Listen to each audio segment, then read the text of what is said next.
네, 오늘도 로마서를 통하여서 하나님을 더욱 인격적으로 알아가는 또 신뢰하게 되는 축복이 있기를 바랍니다. 첫 번째 나눌 것은 도대체 왜 하나님은, 오늘 본문의 19절 말씀입니다. 같이 읽어보겠습니다. 그러면 그대는 내게 그렇다면 하나님은 왜 여전히 책망하시는 것입니까? 누가 그분의 뜻을 거역하겠습니까? 라고 할 것입니다. 하나님은 왜 여전히 책망하시는가? 거기에 밑줄을 그으시겠어요? 지난주 내용은 긍휼의 대상도 진노의 대상도 하나님이 예정하신다. 그렇다면 진노의 대상은 자기가 원해서 진노를 받겠는가? 하나님께서 예정하셔서 심판을 받는 것인데 왜 책망하시는가? 절대적 주권자이신 하나님의 뜻을 누가 거역할 수 있겠는가? 그러니까 진노의 대상 입장에서는 이건 내 책임이 아니라 그렇게 예정하신 하나님 책임이 아니냐라는 것입니다. 상당히 논리적으로 일리가 있는 이야기입니다. 그런데 여기에서 우리가 간과하는 아주 중요한 포인트가 있어요. 물론 하나님이 예정하시는 것이지만 인간이 심판을 받는 것은 하나님의 예정 때문이 아니라 인간 자신의 죄악 때문입니다. 인간은 좀 더 자기 자신에 대해서, 세상에 대해서, 하나님께 대해서 정직할 필요가 있어요. 만약에 국가가 도로에 속도 제한 규정을 만들었다. 그런데 그 규정이 있기 때문에 속도 위반 벌금 통지서가 내게 날아왔다. 이렇게 얘기할 수 있는가? 아니죠. 내가 속도 규정을 어겼기 때문에 벌금 통지서가 날아온 것이죠. 하나님이 정의로운 분이셔서 선과 악의 법적인 기준을 만드셨다는 것은 감사한 것이지 비난할 문제가 결코 아닙니다. 그것이 세상의 법이든 하나님의 법이든 이거 내가 선택한 것이 아니라 당신들이 선택해서 세운 법이 아니냐, 내 책임이 아니다, 이건 당국의 책임이고 이건 전적으로 하나님 책임이다, 이렇게 말하고 싶은 거예요. 하지만 진노와 긍휼이라는 것은 하나님의 선택이자 인간의 선택이었다는 것을 인정할 필요가 있어요. 왜냐하면 인간에게 자유의지를 주신 것도 하나님의 자유의지입니다. 인간에게 선택권을 주신 것도 하나님의 선택이었어요. 인간의 자유와 하나님의 자유는 이렇게 결부되어 있고 인간의 선택과 하나님의 선택은 따로 가는 것이 아닙니다. 전적으로 나는 아무 책임이 없습니다, 다 하나님의 선택이고 하나님 책임입니다, 이렇게 말할 수 없어요. 우리가 갖고 있는 자유를 우리는 지키고 싶어 해요. 어떤 사회적인 지위가 있는 사람, 힘이 센 사람이 내 자유를 빼앗아 가려고 그러면 굉장히 불편합니다. 가장 강력한 국가 권력이 내 자유를 제한하려고 해도 마음이 어려워지게 되어 있어요. 인간에게도 이렇게 지키고 싶은 자유가 있는 것처럼 하나님께도 그분이 지키고 싶은 자유가 있습니다. 그 자유는 무엇인가? 우리에게 선과 악을 선택할 수 있도록 만드시는 자유였어요. 그것이 바로 에덴 동산의 선악과였습니다. 그런데 혹자는 도대체 왜 선악과는 만들어서 우리를 이렇게 힘들게 하느냐 얘기합니다. 마치 하나님이 악을 계획하고 악을 조장하고 악을 피해갈 수 없이 강요하는 분이신 것처럼 얘기하는 거예요. 하지만 명확한 것은 하나님은 악을 조장하지 않으십니다. 하나님은 선하신 분이기 때문에 악을 권장하거나 강요하실 수 없는 분이세요. 다만 여기서 한 가지 인정할 것은 하나님은 악을 허용하신다는 거예요. 왜 선하신 하나님이 악을 허용하셔야 되느냐? 이게 또 여러분 이게 용납이 안 되시는 분들이 있어요. 근데 결론적으로 이야기하자면 하나님이 악을 허용하시는 이유는 하나님이 우리를 사랑하시기 때문이에요. 하나님은 우리를 진정으로 사랑하셨기 때문에 두 가지를 허용하셨는데 선도 허용하셨지만 악도 허용하셨어요. 왜냐하면 참 사랑이라는 것은 내가 자원해서 그 사람을 사랑하기로 선택하지 않는 한 참 사랑은 이루어질 수 없기 때문이에요. 여러분 정반대 상황을 생각해 본다면 쉽습니다. 내가 누군가를 사랑해요. 그 사람도 나만 사랑했으면 좋겠어요. 그렇다고 해서 그 사람을 납치해서 집에 들여다가 목을 묶어놓고 나만 사랑해야 된다, 이렇게 하는 것은 사랑이 아니죠. 그것은 공포입니다. 하나님은 그런 것을 하실 수 없는 분이세요. 자, 그런데 우리는 정상적인 인간 관계에서도 이런 우를 많이 범합니다. 얼마나 많은 부모들이 자녀를 사랑한다는 이유로 그 자녀의 의사를 무시하고 자녀의 자유를 빼앗고 내가 원하는 방향으로 아이를 비인격적으로 몰아가며 그 아이의 영혼을 깨뜨리는 일들이 얼마나 많습니까? 이것은 참 사랑이 아닙니다. 그 아이를 사랑하는 것이 아니라 self-love, 자기애에 빠져 있는 부모들이 그렇게 하는 거예요. 이것은 선이 아닙니다. 선을 가장한 악입니다. 하나님은 악을 행하실 수 없는 분이세요. 그렇기 때문에 악을 허용하시는 거예요. 여러분이 표면적으로는 모순된다고 생각할지 모르겠지만 여러분이 여러분의 자녀들이 나쁜 길로 가지 않기 위해서 아이를 정말 인격을 무시하고 자기 주도적 결정권을 무시하고 모든 걸 여러분이 다 결정해버리면 아이는 망가지게 돼 있어요. 그래서 허용하는 거예요. 위험하다는 걸 알면서도 허용하는 거예요. 하나님께는 끝까지 지키고 싶은 그분의 권한이 있습니다. 우리도 우리 권리를 지키고 싶잖아요.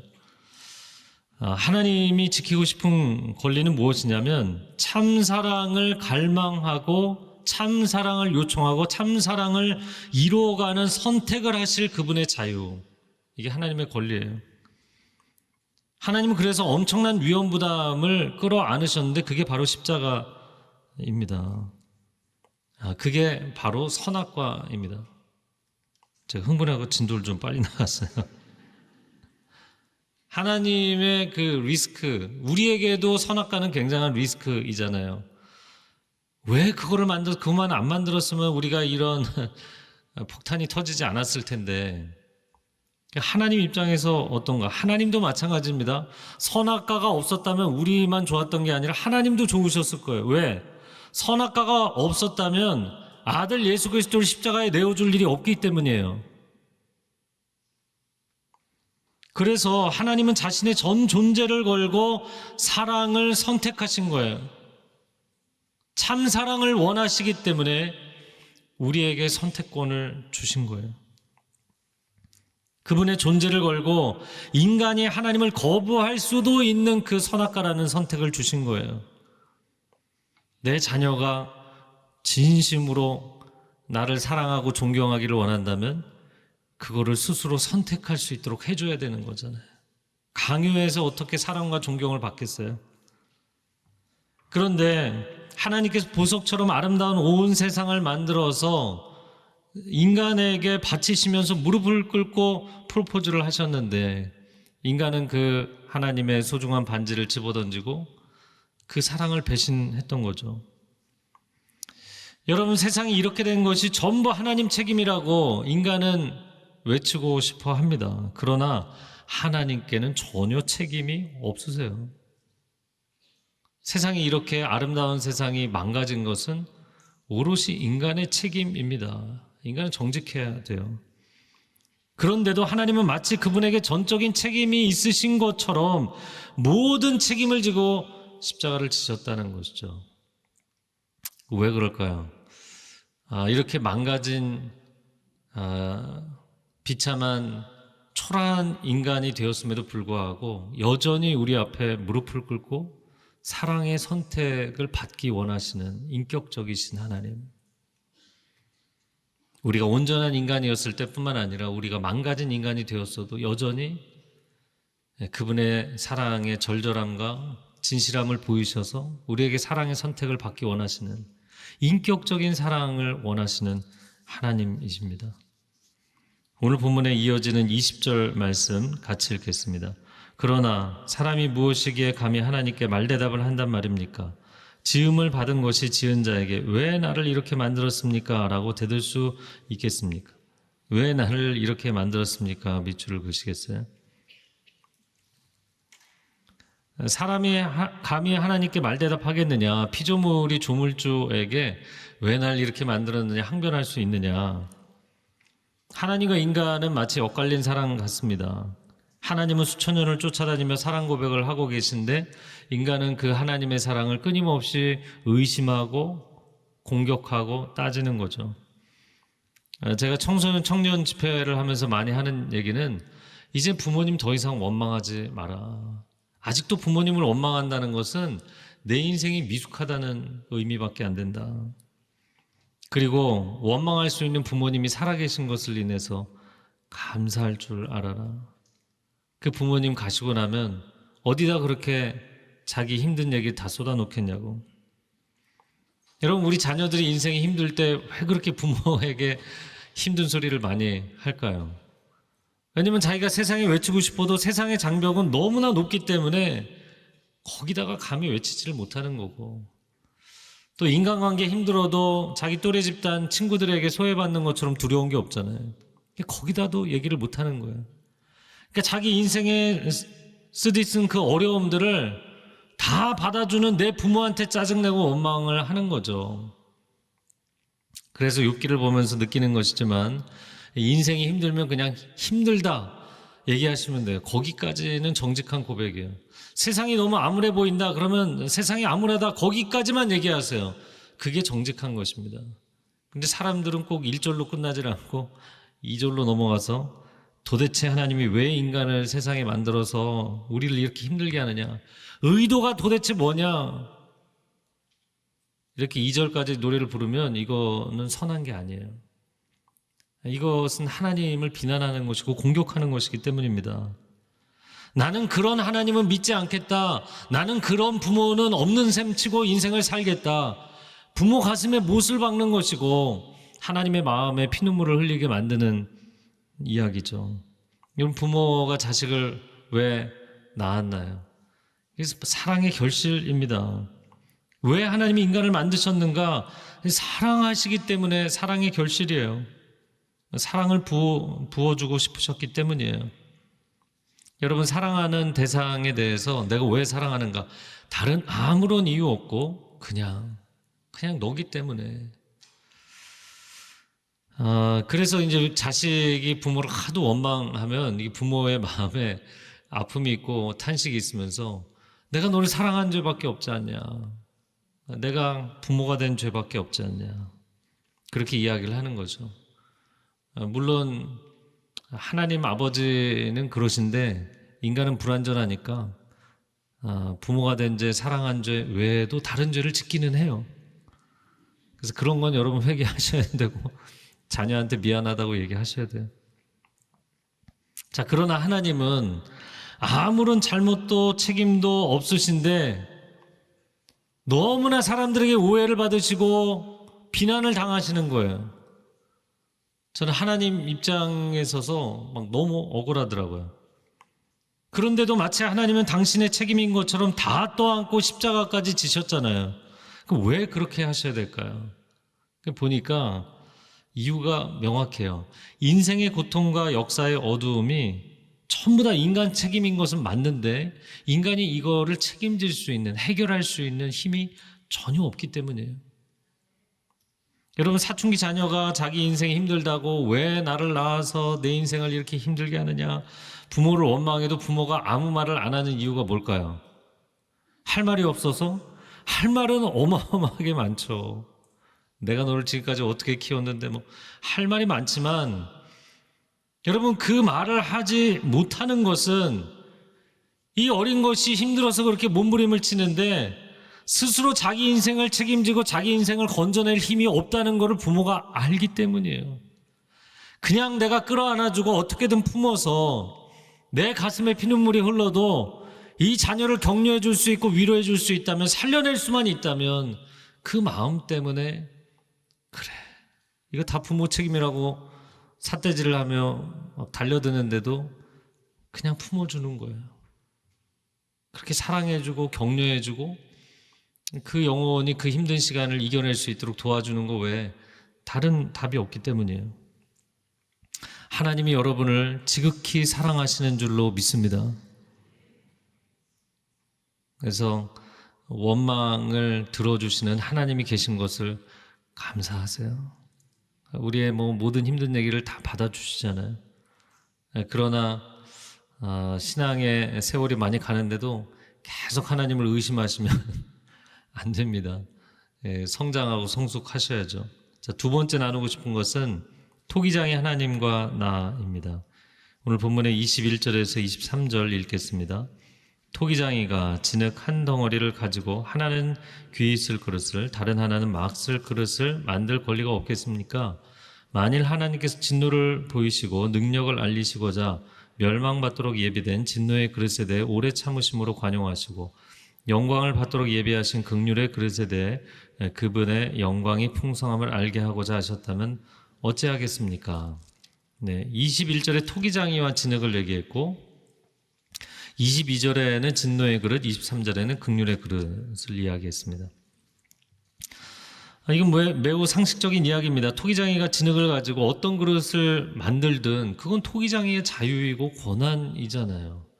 그거를 토기장이의 권한이 아니라고 얘기할 사람이 누가 있겠어요? 그런데도 첫 번째, 하나님은 진노의 그릇에도 오래 참아주시고 관용하신다. 성경에 그런 케이스들은 너무나 많습니다. 첫 번째로 가인. 여러분, 가인은 살인을 한 첫 번째 인간입니다. 그럼에도 불구하고 하나님께서 표를 주셔서 그가 해함을 당하지 않도록 가는 곳마다 지켜주셨던 거잖아요. 이게 하나님의 관용이죠. 또한 바로가 출애굽하려는 이스라엘 백성들을 엄청나게 막았죠. 10번이나 때리지 마시고 그냥 10번째 재앙 가장 강력한 거를 한 번에 하셨으면 바로도 이집트 사람들도 덜 고생하지 않느냐. 하나님 너무 잔인하다. 또 이렇게 얘기하는 사람들이 있거든요. 그러나 잘 생각해 보세요. 10번의 재앙은 그에게 큰 데미지가 됐을 수도 있지만 10번이나 돌이킬 수 있는 기회가 되기도 했던 거죠. 우리는 너무 인간 입장에서만 생각을 하는데 하나님 많이 배려해 주신 거예요. 어떤 분들은 가룟 유다를 보면서 아니 가룟 유다가 예수님을 팔아 넘겨 줬기 때문에 예수님도 십자가를 지셨고 구원이 완성된 거 아니냐. 그러니까 유다는 하나님이 짜놓은 각본에 걸려들어서 악역을 했을 뿐이다. 그런가요? 여러분, 악역을 시킨 하나님 책임인가요? 그런데 이걸 잘 생각하셔야 되는 것은 유다가 선인인데 악역을 한 것인가요? 악인이어서 악역을 한 것인가요? 악인이어서 악역을 했잖아요. 선한 사람인데 하나님께서 갑자기 악하게 역할을 시키신 게 아니라는 거를. 그래서 인간은 자꾸 하나님께 모든 책임을 전가하고 싶어 하는데 정직하게 가룟 유다는 돈꾀에서 돈을 훔치는 악인이었어요. 악한 자가 악을 행하도록 하나님께서 허용하셨을 뿐입니다. 자, 여기 허용. 왜 도대체 선한 하나님이 악을 허용하시는가 이런 거 계속 궁금해하는데 아까도 말씀드린 것처럼 동전의 양면 악을 허용하셨다는 표현은 말은 안 했지만 선도 허용하신 거예요. 선과 악을 다 선택할 수 있는 상황에서 유다가 악을 선택했기 때문에 여러분 선택의 여지가 없어서 그걸 선택한 게 아니라고요.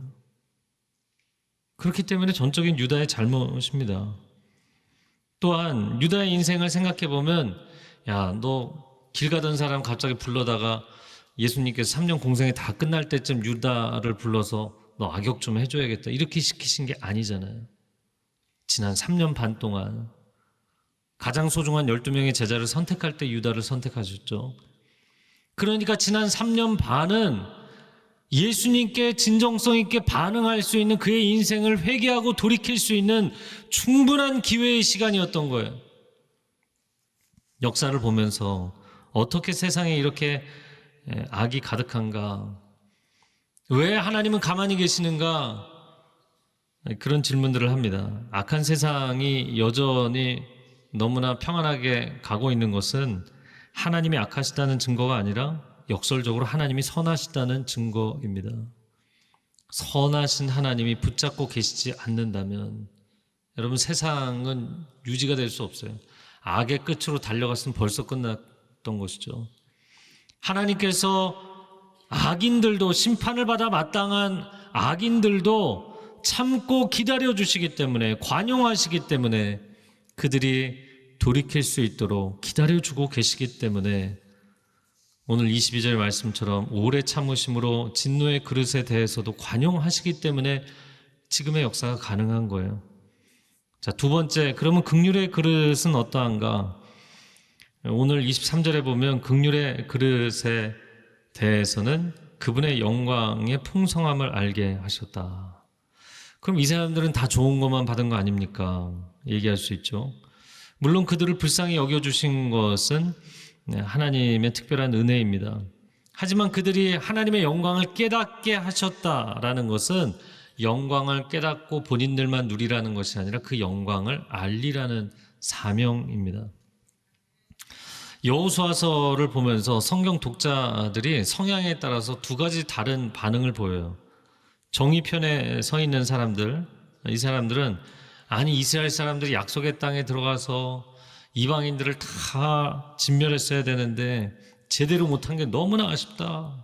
좀 더 확실하게 끝냈어야 되는데, 이렇게 생각하는 사람들이 있는가 하면 정반대로 긍휼의 편에 서 있는 사람들은 어떻게 하나님이 선택한 자녀들에게 땅 주시겠다고 그 현지인들을 그렇게 인종학살을 할 수가 있느냐. 나는 그런 잔인한 하나님을 믿을 수 없다. 완전히 다른 반응이죠. 여러분 어떤가요? 먼저 하나님이 가나안 민족들을 처벌하신 것은 그들의 우상 숭배가 심각한 지경에 떨어졌기 때문이었어요. 인신제사, 자기 자식을 불에 태워서 우상에 바치는 것이 그냥 아무렇지도 않은 관습이 되어버렸던 겁니다. 성적인 타락, 도덕적인 타락, 회복 불능의 상태였기 때문에 하나님이 심판하신 것이었어요. 게다가 신명기를 보면 이 죄 많은 가나안 족속들을 이스라엘을 통해서 심판하실지라도 그 심판자 역할을 했던 이스라엘도 타락하면 너희도 이 땅에서 진멸될 것이다. 경고하셨어요.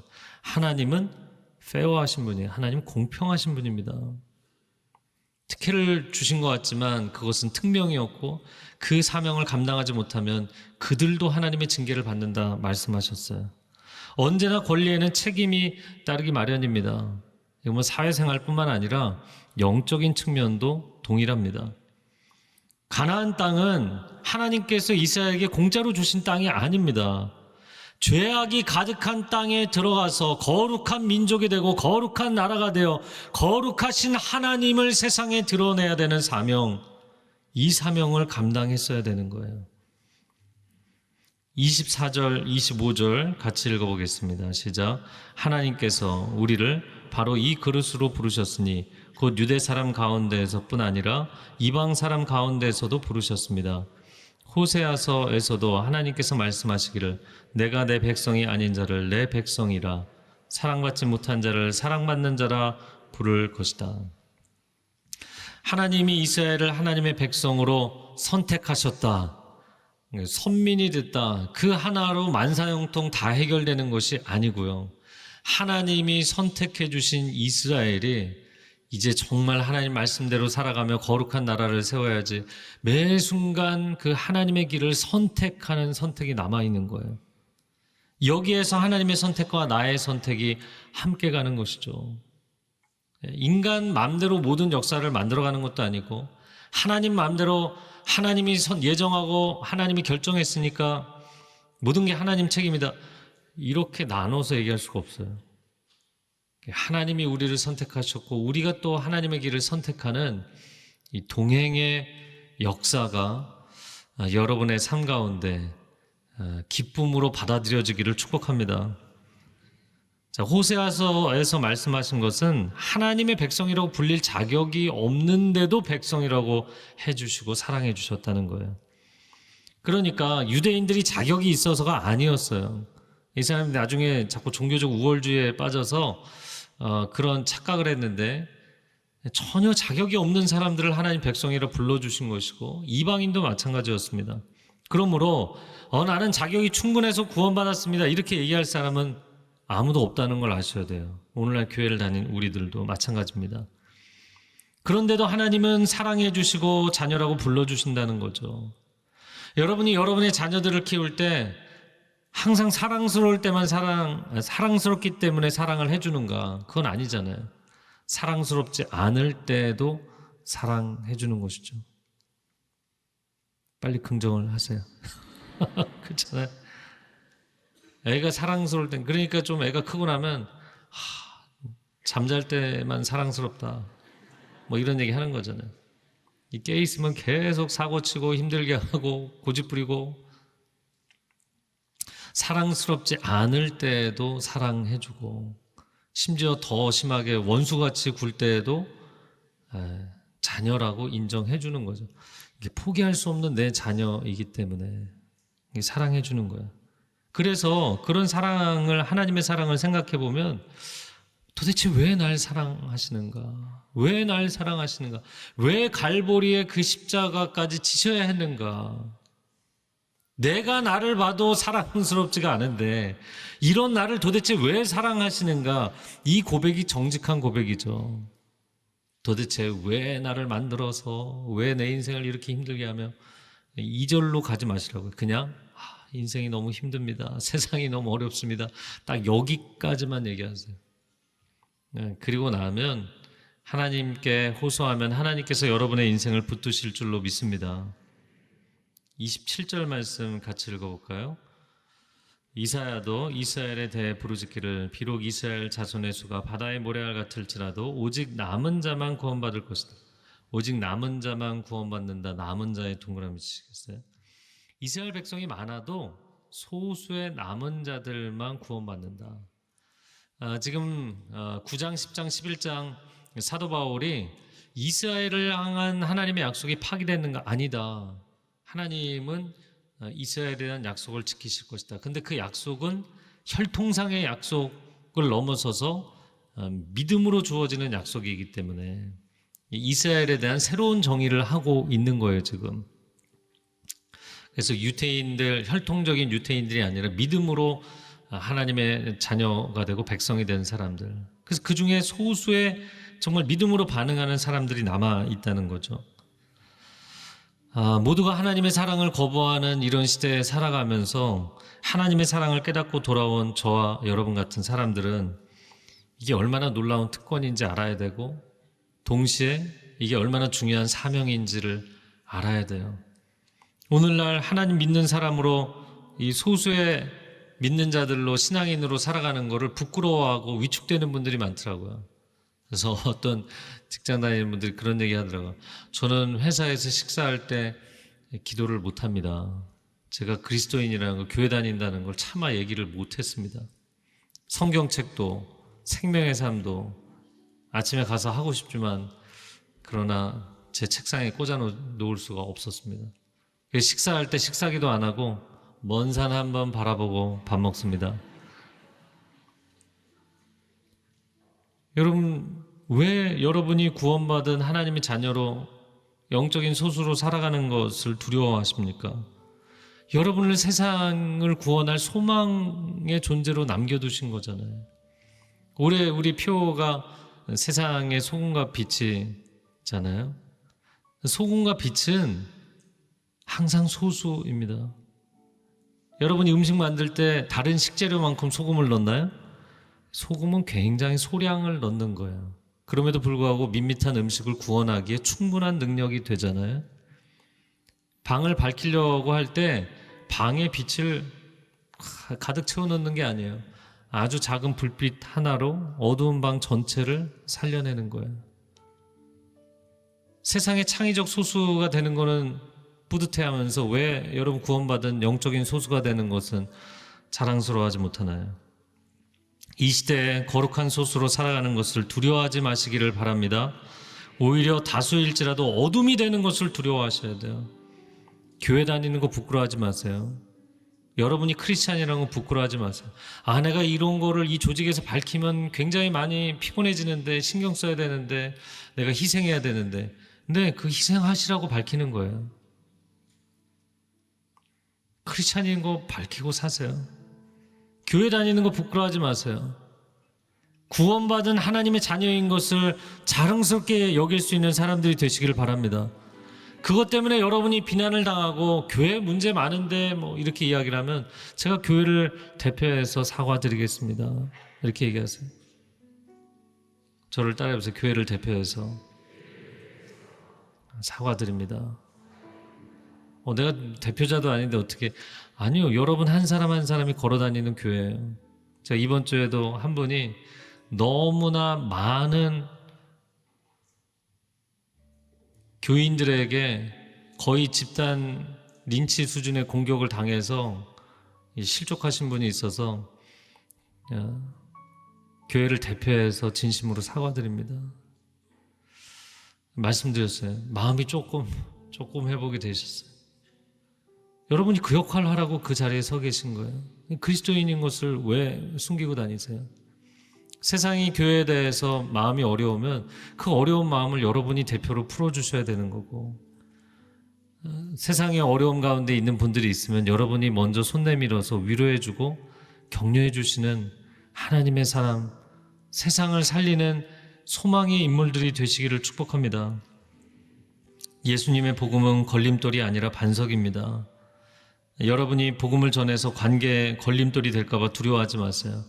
예수 그리스도의 복음은 우리의 영혼을 구원하는 구원의 반석이 되는 줄로 믿습니다.